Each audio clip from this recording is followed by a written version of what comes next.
Whitlock. He's the host of Fearless, and he joins us tonight. Jason, thank you so much for coming on.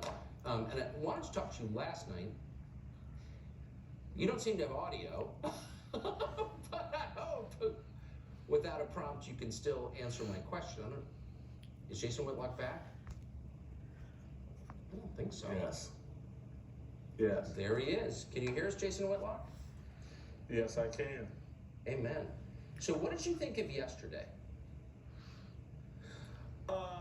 Tucker, it took me to the Bible, quite honestly. All times are biblical, but man, this really seems like we're in some end times here. And it really took me to 2 Corinthians chapter 6, verse 14 through 18. Verse 14, the Bible talks about you can't have partnership. The righteous can't have partnership with the lawless.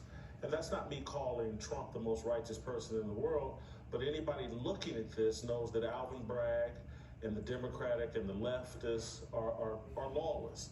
They don't believe in fair justice, equal treatment under the law. They don't believe in that. And so you can't have partnership with them. And then if you go down to verse 17, Paul talks about God's instruction that you got to come out from among them and separate. That's what God instructed.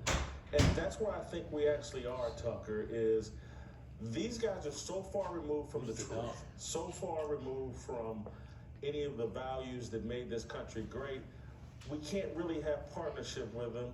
And my mindset went to secession, that we have to separate. We have to come out from among them.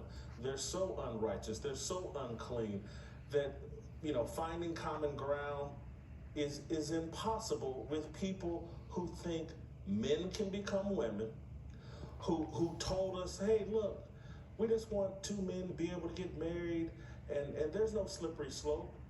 And that was a lie. And we've seen the slippery slope.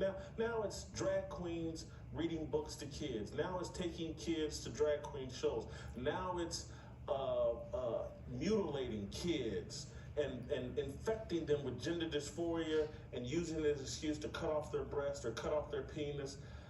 You can't have peace. You can't have partnership with these people. There are so many lies stacked on top of lies, from the whole Black Lives Matter, George Floyd deal, and the police are just out indiscriminately killing black men and it's so dangerous because of the police.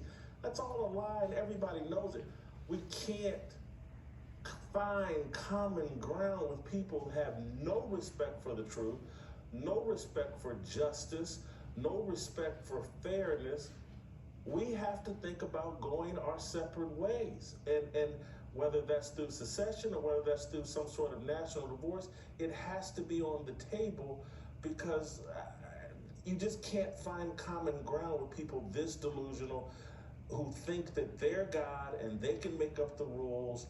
And so I don't see a pathway forward for those of us that respect America's founding, have traditional values, have a faith in God. We got to separate, and I don't care how it's done, but I just don't see a way to coexist with people this far removed from truth.